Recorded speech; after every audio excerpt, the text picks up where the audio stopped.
안녕하십니까. 광양교회 큐티학교에 참여하신 모든 분들을 예수님의 이름으로 축복하고 환영합니다. 오늘은 큐티학교 2강에 대해서 함께 살펴보도록 하겠습니다. 큐티학교 2강의 제목은요, 큐티의 방법입니다. 우리가 지금 큐티학교를 하면서 이 순서대로 강의를 듣고 있는데요. 첫 번째는 큐티란 무엇인가였고, 오늘 들을 것이 바로 큐티의 방법입니다. 그리고 다음부터는 이 큐티의 적용과 또 큐티의 실제에 대해서 살펴보려고 합니다. 오늘은 두 번째 시간으로 이 큐티의 방법에 대해서 함께 살펴보기를 원합니다. 먼저 그 방법을 살펴보기에 앞서서 큐티는 성경 공부가 아니다라는 사실을 여러분들에게 말씀드리고 싶습니다. 하나님의 말씀은 거룩하고 좋은 생명의 씨입니다. 그래서 이 하나님의 말씀이 우리 안에 심겨지면 엄청난 하나님의 역사가 일어나게 되는 것이죠. 이 큐티는 성경 공부가 아니다라는 이 말에 대해서 유명한 분들이 말을 해줬는데요. 왼쪽에 있는 분은 앤드류 머레이, 그리고 오른쪽에 있는 분은 헨리 나우엔이라는 분입니다. 이분들이 뭐라고 말씀해 주셨냐면요. 제가 한번 읽어드리겠습니다. 앤드류 머레이는 하나님의 음성을 듣는 것은 말씀을 깊이 생각하고 연구하는 것 이상의 것이다. 말씀을 연구해서 알고는 있으나 살아계신 하나님과 실제적으로 교제를 나누지 못할 수도 있다. 그러나 하나님의 목전에서 성령의 인도 아래 말씀을 읽는 가운데 말씀이 하나님 자신으로부터 살아있는 능력으로 임하는 경우도 있다. 그것이 바로 아버지의 음성이며 하나님과의 실제적이고 개인적인 교제이다. 마음에 들어와 축복과 능력을 가져다주며 하나님의 마음에 닿는 살아있는 믿음의 반응을 불러일으키는 것이 하나님의 살아있는 음성이다 라고 말을 했습니다. 또한 헨리 나우엔은요, 이렇게 말했습니다. 성경을 읽는다는 것은 보기보다 쉽지 않은 일이다. 공부를 중시하는 세상에 살다 보니 읽는 것마다 분석과 토론에 붙이는 경향이 있기 때문이다. 그러나 하나님의 말씀은 무엇보다도 생각과 묵상으로 이어져야 한다. 말씀을 쪼개는 대신 우리의 존재의 가장 깊은 곳에서 오히려 하나로 묶어야 한다. 말씀에 대한 동의 여부를 따지는 대신 어떤 말씀이 내게 직접 주시는 말씀이며 나만의 개인적 상황과 직접 연관되는 것인지 살펴야 한다. 말씀을 흥미로운 대화나 논문의 잠재적 주제로 생각하는 대신 그 말씀이 우리 마음에 가장 은밀한 구석까지 파고 들어오게 해야 한다. 누구의 어떤 말도 여태에 들어간 적 없는 깊은 곳까지, 그때서야 비로소 말씀은 옥토에 뿌려진 씨앗이 되어 열매를 맺을 수 있다. 그때서야 우리는 진정 듣고 깨달을 수 있다 라고 이렇게 말을 하였습니다.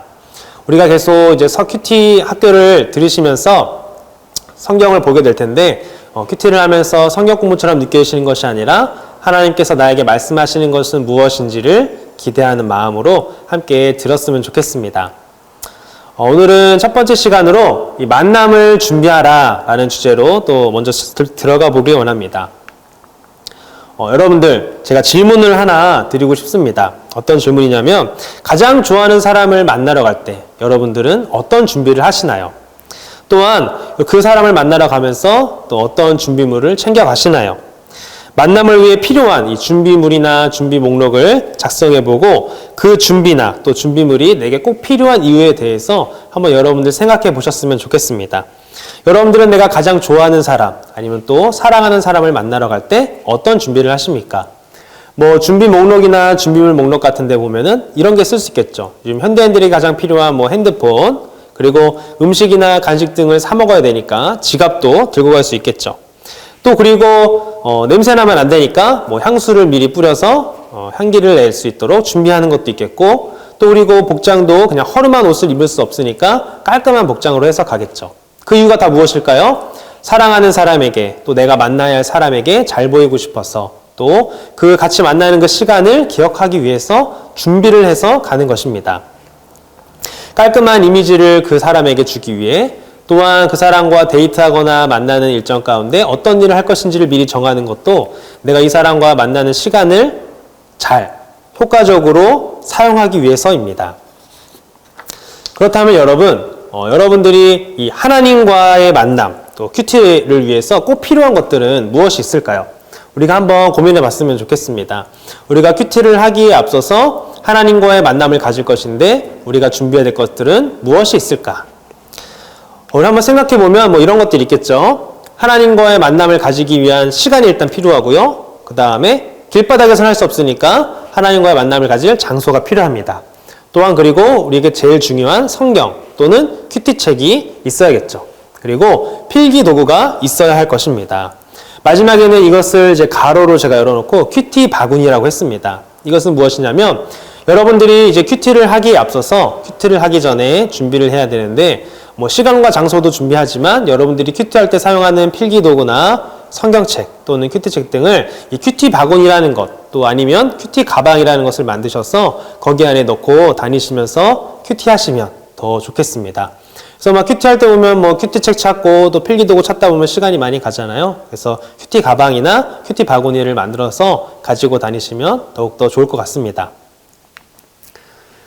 자, 우리가 큐티를 이제 하는 방법을 알기 전에 첫 번째로 우리가 만남을 준비해야 되는데 만남을 준비하기 위해선 아까 말한 것처럼 우리가 시간과 장소를 정해야 합니다.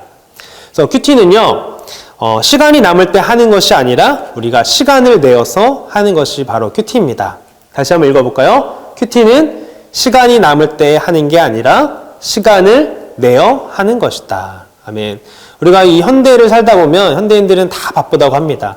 그렇지만 그 사람들을 다 살펴보면요, 그 사람이 중요하다고 생각하는 것은 시간을 쪼개서 하게 되는 것을 볼 수가 있죠.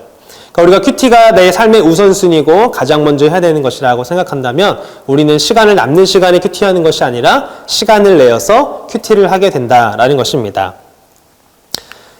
시간을 내어서 하나님과의 말씀 묵상을 가졌던 여러 사람들이 있는데요. 첫 번째는 이제 왼쪽에 있는 그림은 다윗입니다. 다윗은요, 시편 119편 62절에서 이렇게 말을 했습니다. 내가 주의 의로운 규례들로 말미암아 밤중에 일어나 주께 감사하리이다. 아멘. 무엇입니까? 한밤중에 일어나 주님을 찬양하고 하나님과 함께하는 시간을 가졌다라고 다윗은 그렇게 살았고 또 성경은 그것을 우리에게 강조해주고 있는 것입니다. 이 오른쪽에 있는 분은 이 감리교 창시자인 존 웨슬리, 또 요한 웨슬리라고도 하는데요. 이분은 매일 새벽 4시 30분쯤 일어나 묵상하고 기도하는 것을 습관화했다라고 합니다. 그러니까 새벽부터 일어나 하나님의 말씀을 묵상하고 또 하나님께 기도하는 것을 습관화했다라는 것이죠. 이들 모두는 이 사람들에게 방해받지 않은 시간과 그리고 장소를 정해서 주님과의 친밀한 교제를 가졌습니다.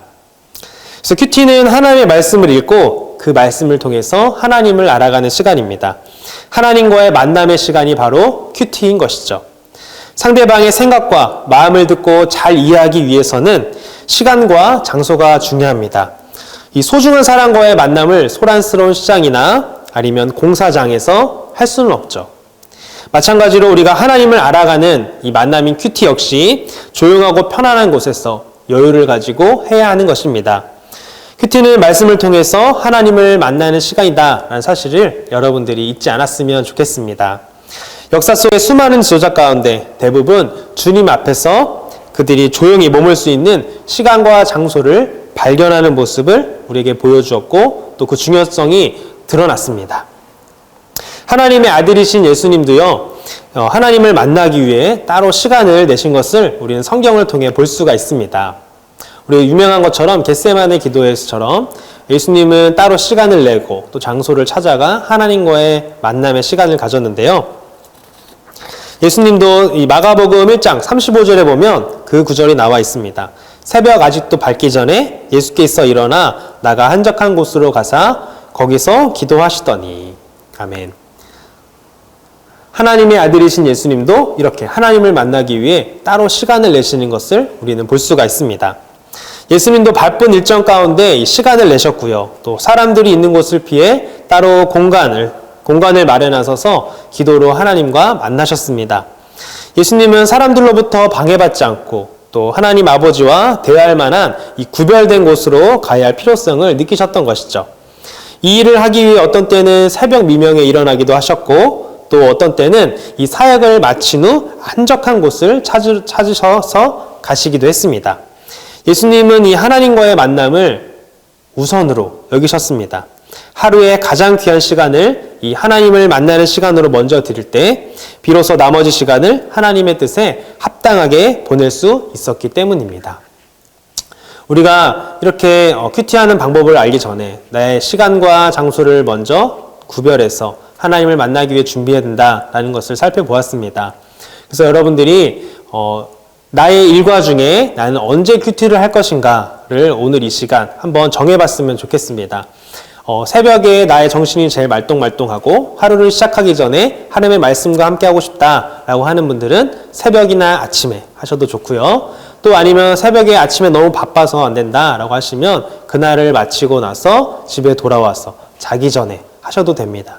그렇지만 추천드리는 것은 아침에 하루를 시작하기 전에 말씀으로 힘을 얻고 또 그렇게 하루를 시작하는 여러분 됐으면 좋겠습니다. 여러분들 나의 일과표 그리는 것에다가 아니면 내가 사용하는 다이어리에다가 내가 큐티를 언제 하겠다라고 시간과 장소까지 정해서 적어 놓으시면 되겠습니다. 우리가 큐티를 이제 시간과 장소를 정해서 하기로 결정을 했다면요. 이제는 진짜 큐티의 방법에 대해서 함께 살펴보도록 하겠습니다. 자, 큐티의 방법은 우리 6개 정도를 이제 오늘 말씀드릴 건데요. 순서는 여기 위에서 12시 방향에 있는 위에서부터 이렇게 오른쪽으로 이렇게 돌아갈 예정입니다. 하나씩 차근차근 한번 살펴보기를 원합니다. 큐티에 있어서 가장 중요한 것은요, 바로 마음가짐입니다. 큐티는 내 안에 계신 이 성령님과 인격적인 만남인 것이죠. 성령 하나님과 인격적으로 만나는 시간이 바로 큐티인 것입니다. 따라서 내가 누군가를 만날 때 어쩔 수 없어서 억지로 만나는 느낌을 이 상대편에게 주면 상대편은 나와 대화하지 않으려고 합니다. 당연히 그렇죠. 저 사람은 나와 대화할 마음이 없구나. 억지로 이 자리에 나왔구나. 라는 그런 느낌이 들면 대화하기 싫어지는 것처럼 말이죠. 마찬가지로 큐티는 반드시 해야 하는 의무사항이 아니라 너무 좋아서, 너무 하나님을 사랑해서, 말씀을 사랑해서 하게 되어야 합니다.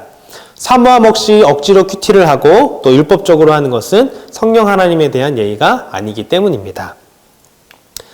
이제 큐티를 하기 전에 큐티가 하나님과의 인격적인 만남이다. 또 우리의 마음가짐이 중요하다라는 것을 깨달았다면 이제 본격적으로 큐티하는 방법에 대해서 차근차근 살펴보기를 원합니다. 첫 번째는요, 이 찬양과 기도로 마음을 준비하라입니다. 우리가 말씀에 집중할 수 있는 이 시간과 그리고 장소를 정하고 또 성경과 나의 큐티 교재 또 필기 도구들을 가지고 앉았다면 이제는 무엇을 하냐면 큐티 책을 읽고 또 성경책을 읽어야 합니다. 그러나 말씀 읽기 전에 우리가 반드시 해야 되는 것이 있습니다. 그것이 바로 기도입니다. 피조물인 인간이 창조주인 이 하나님의 말씀을 알아듣는다는 것은 보통 일이 아닙니다. 그래서 기도를 통해서 말씀을 또 바르게 읽고 또 깨닫는 은혜를 우리가 간구해야 되는 것이죠. 또한 기도를 통해서 우리의 마음이 말씀을 들을 준비가 되도록 기도를 해야 됩니다. 마음속에 있는 염려와 또 불안, 또 세상의 생각, 조급함 등을 하나님께 맡겨놓고 이 평안한 마음을 위해 여러분들이 기도해야 하는 것이죠. 하나님의 음성은 말씀을 읽고 묵상하는 고요한 시간, 우리의 마음속 깊은 곳에서 세미한 음성으로 들려지는 말씀이기 때문입니다. 그러기에 우리는 말씀을 읽기 전에 꼭 기도해야 하는 것이죠. 말씀을 바르게 읽기 위해서는 말씀을 바로 읽지 말고 먼저 기도하고 읽어야 하는 것입니다. 자, 그렇다면 우리가 기도를 한다라고 했는데 그러면 큐티를 하기 전에 우리가 어떤 기도를 드려야 할까요? 말씀을 통해서 좀 살펴봤으면 좋겠습니다. 우리가 큐티를 하기 전에 어떤 기도를 드려야 할까요? 자, 먼저 두 가지 말씀을 같이 봤으면 좋겠는데요. 사무엘장 3장 10절입니다. 여호와께서 임하여 서서 전과 같이 사무엘아 사무엘아 부르시는지라 사무엘이 이르되 말씀하옵소서 주의 종이 듣겠나이다 하니. 또 다른 말씀은요. 누가복음 1장 38절입니다. 마리아가 이르되 주의 여종이오니 말씀대로 내게 이루어지이다 하매 천사가 떠나가니라. 아멘. 이 두 가지의 말씀을 통해서 우리가 큐티하기 전 기도하는 것, 어떤 기도를 해야 되는지 알 수가 있는데요. 우리가 큐티하기 전 어떤 기도를 해야 되냐면 하나님의 말씀에 대해 듣고 순종하는 마음을 달라라고 기도해야 하는 것입니다. 성경에 등장하는 이 하나님의 사람들의 공통점은요, 하나님의 말씀을 들으려는 마음과 또 그 말씀에 순종하는 마음을 가지고 있었다라는 것입니다. 하나님의 말씀을 들을 마음과 그 말씀에 순종하는 마음을 가진 사람들은 이 하나님의 위대한 구원의 이야기를 자신의 삶을 통해서 이루어가는 것을 볼 수가 있습니다. 하나님은 말씀을 통해서 우리와 인격적으로 만나기를 원하십니다. 그러기에 우리는 말씀을 들은 마음을, 그 말씀을 들을 마음을 갖추도록 기도해야 합니다. 들을 마음은 이 하나님의 말씀을 사람의 말로 받는 것이 아니라 하나님의 말씀으로 받는 것입니다.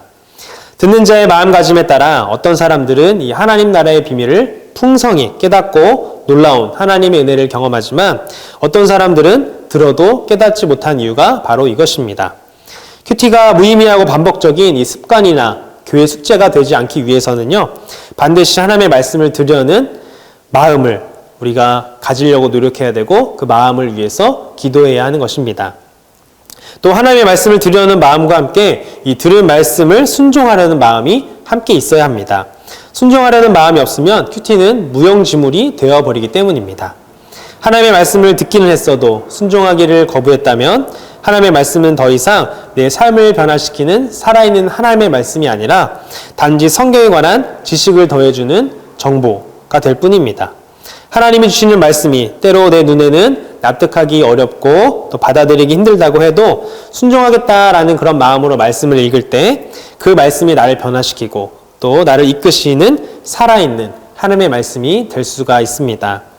말씀에 순종해야 역사가 일어납니다. 순종한 자들만이 말씀의 은혜를 경험하는 것이죠. 말씀을 읽기 전에 이 하나님의 말씀을 들려달라고 또 들려주신 말씀에 순종하겠다라는 마음을 가지고 기도하는 여러분 되기를 원합니다. 또 이어서 어떤 기도를 해야 되냐면요. 두 번째로 두 가지 또 말씀을 같이 살펴봤으면 좋겠는데요. 자, 큐티를 하기 위해서 우리가 어떤 기도를 드려야 할까요? 또 다른 말씀 두 가지를 보겠습니다. 시편 119편 18절입니다. 내 눈을 열어서 주의 율법에서 놀라운 것을 보게 하소서.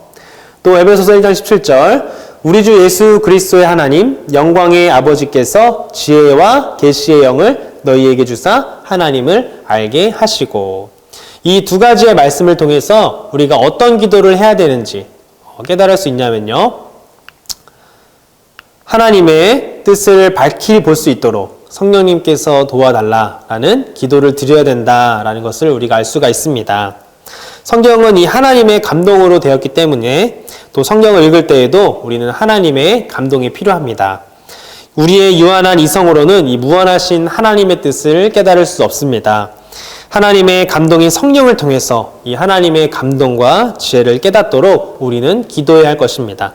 그러기에 성령님의 도우심을 간구하는 기도는 큐티하기 전에 필수인 것이죠. 시편 기자가 기도한 것 같이 우리도 말씀을 읽을 때 열어주시고 또 보여주시고 깨달아 알게 해달라고 간절히 구해야 합니다.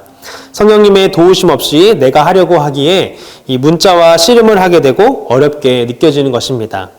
성령님은 하나님이 어떤 분이신지 우리에게 말씀을 통해 알려주십니다. 말씀 속에 담겨져 있는 하나님의 뜻을 밝히 보여주시고 또 깨닫게 해주십니다. 무엇보다 그 말씀대로 살 수 있도록 나를 성령님께서 움직여 주십니다. 예수님께서 성령님에 대하여 어떻게 말씀하셨는지를 우리는 기억해야 합니다. 요한복음 14장 26절에는 예수님께서 이렇게 말씀하셨습니다. 보혜사 곧 아버지께서 내 이름으로 보내실 성령 그가 너희에게 모든 것을 가르치시고 내가 너희에게 말한 모든 것을 생각나게 하시리라. 아멘. 이런 사실을 알았기에 사도 바울 역시 이렇게 말했습니다.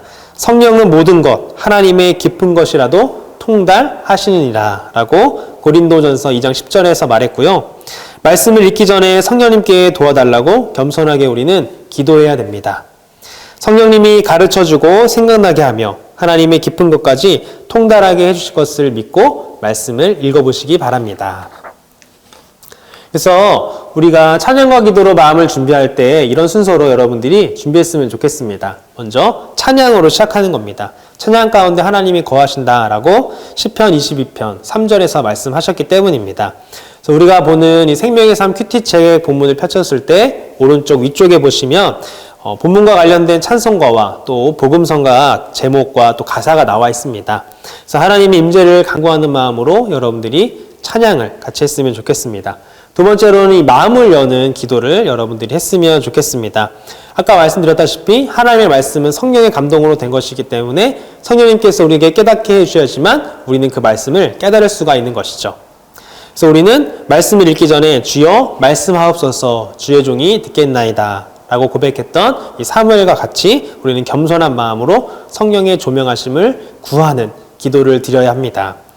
세 번째는 우리 마음의 여유를 구하는 건데요. 이것은 무엇이냐면 여러분들이 가지고 있는 염려와 상처, 또 그리고 고백하지 못한 죄, 또 그리고 조급함 등을 주님께 솔직히 고백하여 맡기고 하나님의 음성을 들을 수 있는 마음의 여유를 달라고 여러분들이 기도하는 것입니다. 마지막으로는 이 전적인 성령님의 임재와 인도를 구하는 그런 준비를 했으면 좋겠습니다. 그래서 여러분들이 성령님께 오늘 본문을 통해 나를 향하신 하나님의 음성과 뜻이 무엇인지 보고 듣고 깨닫게 해달라라고 여러분들이 기도로 준비했으면 좋겠습니다. 이제 두 번째로 이어서요. 우리가 큐티하는 방법 두 번째는요. 오늘 내가 만난 하나님 발견하기입니다. 본문을 통해서 오늘 내가 만난 하나님을 발견하고 또 찾는 것을 말합니다. 본문을 읽는 것은요. 적어도 4번 정도는 읽어야 됩니다. 4번도 너무 많다라고 하시면 한 3번 정도는 읽어야 되는데 어떤 목사님은 정말 그 말씀의 뜻을 잘 알기 위해서는 10번 정도는 읽어야 된다라고 말씀을 하셨습니다. 그래서 말씀이 마음속에 잘 스며들도록 본문을 4번 정도는 잘 읽으시고 본문을 읽는 중 이 마음에 어떤 특별한 말씀이나 주제가 부딪혀 오거나 이 깨달음이나 느낌이 생긴다면 그 내용을 속히 여러분들 큐티책이나 따로 큐티 노트에다가 적으시면 좋겠습니다. 그것이 바로 하나님의 음성이요 오늘 나에게 주시는 말씀인 것입니다. 본문 묵상에서 제일 중요한 것은요 위에 계신 그 하나님을 발견하는 것입니다. 본문이 드러내는 이 하나님의 성품과 속성을 발견합니다. 하나님은 기록된 하나님의 말씀인 이 성경을 통해 우리에게 자신을 드러내시고 또 나타나고 알려주십니다. 따라서 성경을 읽는다는 것은 우리가 하나님을 발견하고 알아가는 것을 말하죠. 우리는 다른 세상의 어떤 것을 통해서보다도 성경을 통해서만 하나님을 바르고 또 정확하게 알 수가 있습니다. 하나님이 어떤 분이신지 알 수 있는 항목들이 여러 가지가 있는데요. 하나님께서 하셨던 일을 찾아보기도 하고요. 또 하나님을 나타내시고 표현하시는 성품, 그리고 하나님께서 우리에게 주신 약속이나 명령, 또 저자나 등장인물의 고백을 통해서 하나님이 어떤 분이신지를 우리가 알 수가 있습니다. 그렇다면 우리가 또 성경을 읽는 방법에 대해서는 또 어떤 것이 있냐면요. 성경을 읽을 때는 그냥 눈으로만 보는 것이 아니라 우리가 천천히 소리 내어서 이 중요한 부분은 밑줄을 긋고 표시하면서 읽으시고 또 발견한 내용들은 또 옆에 큐티 노트에 기록하면서 또 표시와 기록을 바탕으로 내가 한번 그 말씀에 있는 내용들을 중심 문장으로 한 문장으로 해서 요약해보는 이런 활동들도 하시면 더욱 좋을 것 같습니다. 세 번째로는요. 오늘 나에게 주시는 교훈을 기록하는 것입니다. 오늘 나에게 주시는 교훈, 또 묵상하며 떠오른 생각들이 무엇인지를 생각해보고 기록하는 것이죠. 여러분들 이 말을 잘 기억하셨으면 좋겠습니다. 묵상 아무나 할 수 있습니다. 그러나 아무렇게나 하면 안 됩니다. 라는 이 말입니다.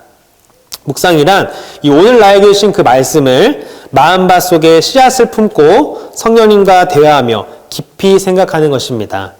이때 씨앗에서 싹이 나오고 자라듯 떠오르는 생각과 깨달음들이 생기는데 이것을 꼭 노트에 적으십시오. 그러면 묵상이 더욱 풍성하고 깊어질 것입니다.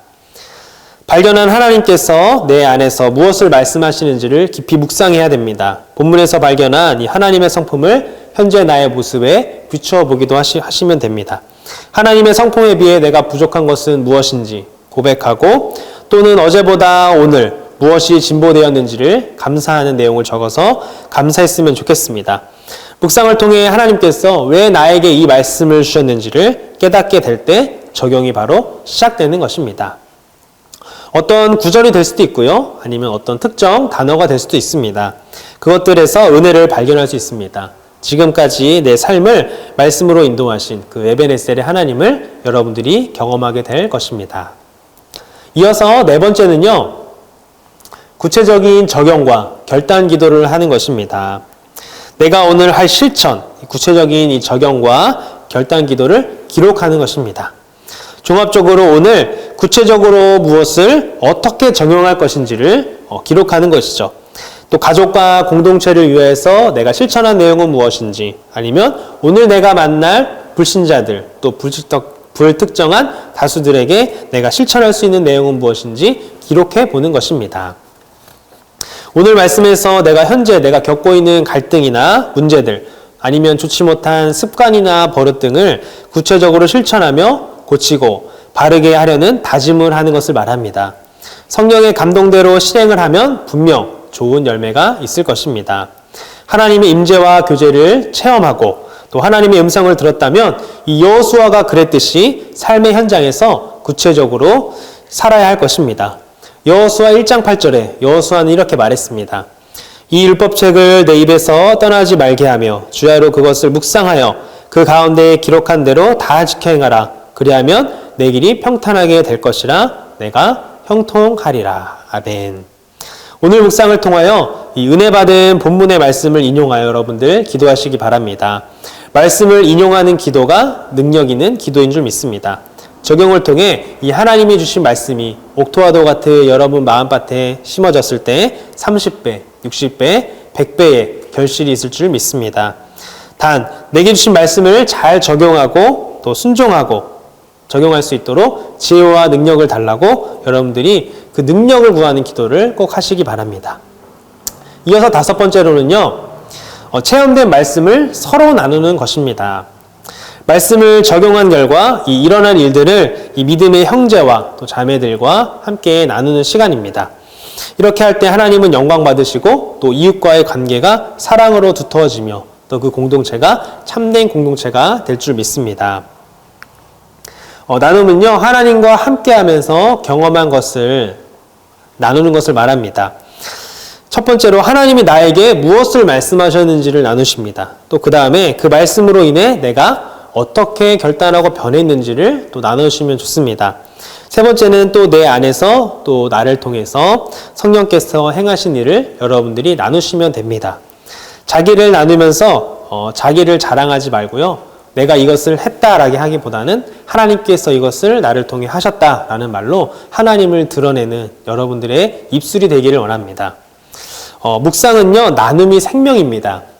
나눔이 삶의 능력입니다. 그 나눔을 통해서 우리가 증거해야 될 것, 예수 그리스도를 믿는 하나님의 사람들의 입술을 통해서 증거되어야 할 것은 바로 예수를 증거하는 것인 줄 믿습니다. 나눔은 또 증인적인 삶으로 이 하나님께 영광을 돌리고 또 공동체의 덕을 세우는 아주 중요한 과정입니다. 말씀 묵상을 통해서 깨닫고 하나님의 음성을 듣는 것도 중요하지만 그렇게 살지 않으면 무효가 되는 것입니다.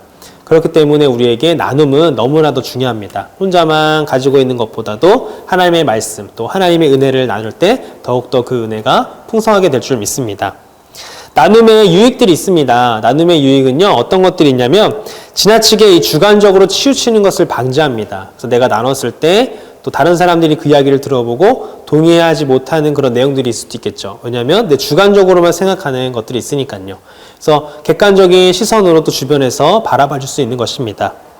또한 타인이 깨달은 바를 은혜를 통해 함께 공유하는데 이 나눔을 통해서 더욱더 큐티가 풍성하게 됩니다. 내가 깨닫지 못했던 것, 또 내가 살펴보지 못했던 것들을 다른 사람들은 깨닫고 나눔을 하는 걸 들어보면서 아, 이 말씀을 통해서 이런 깨달음도 있겠구나 라고 알게 되는 것이죠. 또한 이 나눔을 통해서 자기 정리가 됩니다. 또 내가 그냥 머리로만 알고 있는 것과 내가 말을 하는 것과는 많은 차이가 있습니다. 그래서 내가 깨달은 것들을 내 입술을 통해서 말을 하면 자기가 스스로 정리가 되는 것이죠. 또 중보기도를 할 수 있게 됩니다. 나눔을 통해서 저 사람의 삶이 어떤지를 깨닫게 되고 기도할 수 있게 되는 것이죠. 또 큐티를 지속적으로 또 묵상을 지속적으로 할 수 있게 됩니다. 혼자만 하다 보면 한 며칠 하다가 그만둘 것들을 함께 공동체를 이루고 나눔을 하다 보면 더욱더 지속적으로 오래 할 수 있게 되는 것이죠. 또한 이 나눔을 통해서 우리는 영적인 도전도 받게 되고요. 사역의 비전을 발견하게 되기도 합니다. 이것이 바로 우리가 큐티한 이후에 나누는 유익입니다. 그렇기 때문에 여러분들이 이 큐티를 하시면서 혼자만 하는 것도 좋지만 혼자보다는 이 큐티 파트너들을 정해서 같이 하시면 더욱 좋겠습니다. 그래서 여러분들이 속한 목장이나 아니면 여러분들이 속한 공동체에서 여러분들이 함께 큐티를 나누고 또 함께 기도 제목들도 나누고 또 삶을 나눴으면 좋겠습니다. 요즘에는 뭐 핸드폰이 스마트폰이 많이 발달했으니까요. 카카오톡으로 뭐 큐티방을 하나 만드셔도 좋고 아니면 뭐 네이버 밴드를 통해서 밴드로 해서 나눔을 하셔도 좋고요. 아니면 그 밖에 다른 SNS 것들을 통해서 여러분들이 큐티 파트너들을 만드시고 같이 큐티한 내용들을 나누고 또 공유함을 통해서 풍성한 그 말씀의 은혜를 누리시기를 소망합니다. 여섯 번째는요, 이 큐티 쓰기의 유익을 여러분들에게 말씀드리고 싶습니다. 우리가 큐티를 하고 이렇게 쓰는 것은요, 머리로만 아는 것보다도 큐티를 쓰는 것은 영혼의 일기를 쓰는 것과 같습니다. 큐티를 한 그런 흔적들을 보면서 아, 내가 이렇게 하나님의 말씀들을 묵상했었구나. 또 거기서 나왔던 글씨를 보면서 내가 이때는 이런 생각들을 하고 있었구나 라는 것들을 깨닫게 되는 것이죠. 그래서 여러분들이 하나님께서 나에게 말씀하신 것, 내가 깨닫고 응답한 것은 그 어떤 보석보다도 가치가 있습니다. 그러니까 여러분들 큐티 하시면서 큐티책에도 기록을 하지만 따로 큐티 노트를 마련하셔서 이 큐티를 하면서 깨닫게 된 것들을 다 정리해 놓아서 하나의 책으로 만들어 보시면 또 수첩으로 만들어 보시면 더욱 좋겠습니다. 우리가 또 이렇게 큐티의 방법을 살펴보다 보면 더 알고 싶어요 하는 그런 부분들이 있는데요. 질문이 있습니다. 이런 질문이겠죠. 본문을 읽는 중 하나님께서 나에게 주시는 말씀을 내가 어떻게 알 수 있을까요? 라는 이런 질문을 하실 것 같습니다. 그래서 이 질문에 대한 답을 좀 준비해 봤는데요. 본문을 읽는 중 하나님께서 나에게 주시는 말씀을 어떻게 알 수 있을까요? 이렇게 여러 가지가 있습니다. 첫 번째는요, 이 마음에 와닿은 말씀이 내게 주신 말씀일 수가 있습니다. 씨 뿌리는 이 비유에서 보듯 말씀은 씨요, 그리고 그 말씀을 받는 마음이라고 했습니다. 받친 마음이라고 했습니다. 따라서 주께서 내게 하시는 그 말씀은 내 마음의 밭에 와닿게 되는 것이죠. 두 번째로 이 마음에 깨달아지는 말씀이 하나님께서 내게 주신 말씀일 수 있습니다. 깨달음이란 이 마음속으로 이 말씀의 종자가 들어왔을 때 그 마음이 그 종자를 파악하는 현상이라고 할 수 있습니다. 그러나 종자는 종자일 뿐 그 깨달음은 묵상을 통해 싹이 나고 또 꽃피지 않으면 안 되는 것입니다. 세 번째로는요, 더 알고 싶은 의문이 생기는 말씀이 내게 주신 하나님의 말씀일 수 있습니다. 주님은 더 깊은 대화로 이끄실 때 이 비유나 질문으로 호기심을 일으키신 후에 우리의 질문에 답해 주심으로써 확실하게 깨닫게 해주시는 모습을 성경을 통해서 우리는 발견할 수가 있습니다. 큐티란 이런 탁월한 대화법을 가지신 이 주님과의 대화라고 할 수 있는 것이죠. 말씀이 우리에게 질문을 하고 우리는 그 질문에 답을 하면서 하나님의 뜻을 또 깨닫게 되는 것입니다. 마지막으로는요, 우리의 감성에 와닿는 것, 느낌이 있는 말씀이 내게 주신 하나님의 말씀일 수 있습니다. 마음속에 말씀이 들어오면 단순히 지성적으로만 인식되지 않습니다. 거의 예외 없이 감성적 느낌이 있습니다. 마음은 지성뿐 아니라 지정의 기관이기 때문입니다. 여기에 정보와 지식을 얻기 위한 이 성경 공부와 성령께서 감동하시는 하나님의 음성을 감정적으로 듣는 큐티와의 차이가 여기에 있는 것이죠. 하나님의 말씀을 보면서 예전에는 이 말씀이 나에게 유독 와닿지 않았는데 오늘은 특별히 와닿는 그런 일들이 어떻게 보면 하나님께서 나에게 말씀하시는 그런 말씀일 수 있습니다. 똑같은 말씀을 우리는 읽지만 우리가 읽는 그 상황에 따라 그 말씀들이 다르게 다가오는데요. 그것이 바로 성령 하나님께서 큐티를 통해 우리에게 깨닫게 해주시는 그런 교훈인 줄 믿습니다. 이렇게 우리가 큐티하는 방법들을 살펴봤는데요. 여러분들이 오늘 이 강의를 들으면서 여러분들이 새롭게 깨닫게 된 것이나 아니면 더 알고 싶은 것들이 있다면 한번 적어보시고 또 질문도 해보시고 찾아보셨으면 좋겠습니다. 그래서 여러분들 오늘 배운 순서대로 한번 지난주에 큐티책을 구입하셨다라고 한다면 이 배운 순서대로 큐티를 한번 진행해 보셨으면 좋겠습니다. 보통은 또 큐티책 앞쪽에 보면요, 큐티의 방법이나 순서에 대해서 또 이 부분은 어떤 부분인지 설명들이 나와 있으니까요, 여러분들이 그것을 보시면서 참고하시면 더 좋겠습니다. 네, 긴 시간 동안 큐티학교 2강 강의를 들으신 여러분들께 진심으로 감사를 드립니다. 긴 시간 동안 들으셔서 너무 감사합니다. 이상으로 큐티학교 2강 마치도록 하겠습니다. 감사합니다.